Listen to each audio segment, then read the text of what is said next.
12. aprila u 12 časova ovde na Ušću sadit ćemo jorgovane. Prošle godine zasadili smo 100 u dolini jorgovana.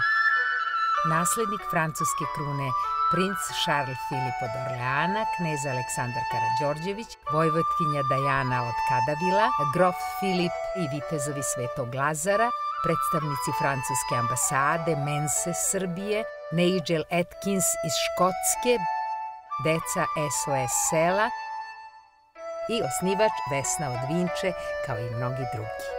Ove godine zasadit ćemo 1000 da Srbija postane zemlja jorgovana. Dođite i vi sa svojim jorgovanom.